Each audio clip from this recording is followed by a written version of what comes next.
Bună ziua, prieteni! Astăzi vin către voi cu o nouă rețetă. Astăzi facem brioșe. Cred că este cea mai simplă rețetă de brioșe pe care am întâlnit-o vreodată, pe care am gătit-o vreodată și ies chiar foarte bune. Iar pe lângă toate astea nu ai nevoie de foarte multe ingrediente ca să le faci. Prima dată avem nevoie de 2 ouă și 100 de grame de zahăr. Am spart ouăle într-un bol și am pus zahărul peste și acum amestecăm tot până se încorporează.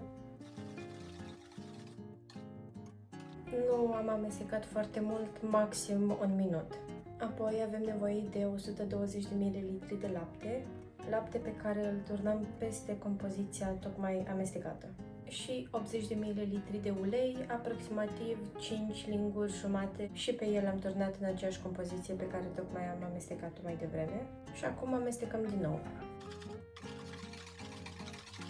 Apoi avem nevoie de 200 de grame de făină și un pliculeț de praf de copt, iar acestea două le turnăm peste compoziția lichidă. Turnăm treptat, dar nu amestecăm foarte mult. O să arăt imediat cum ar trebui să arate la final. Cam așa ar trebui să arate la final, nu foarte gros, dar nici foarte lichid.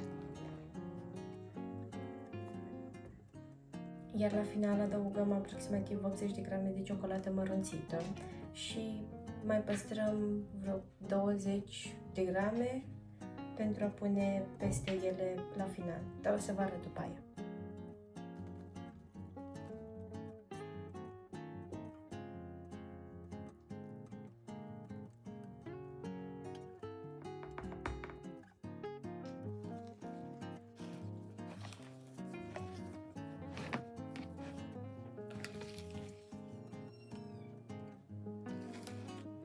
Cam așa ar trebui să arate la final, după ce am adăugat și ciocolata. Iar acum pregătim formele în tavă.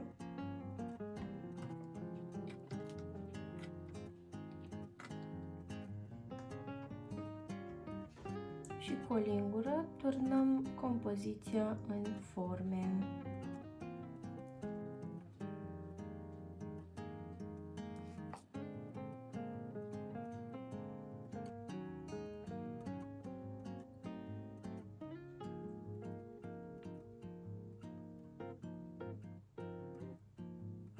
Iar acum, dacă vă aduceți aminte că am zis mai devreme să lăsăm puțină ciocolată mărunțită deoparte ca să punem deasupra lor, asta o să facem acum.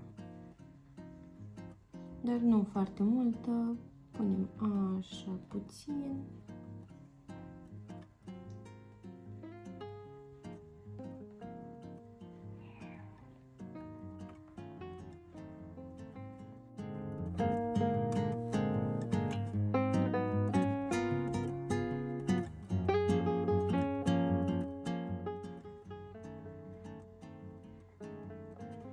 Cuptorul l-am pornit la 180 de grade. Brioșele le voi ține aproximativ 15-20 de minute până se rumenesc puțin și până trec de testul scobitorii.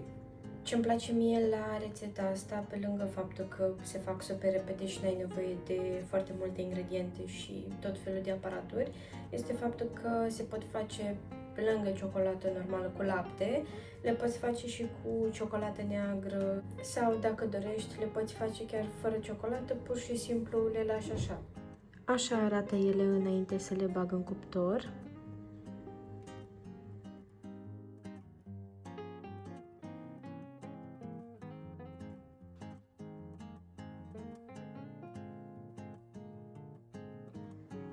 Așa arată ele la final. Le-am lăsat puțin să se răcească.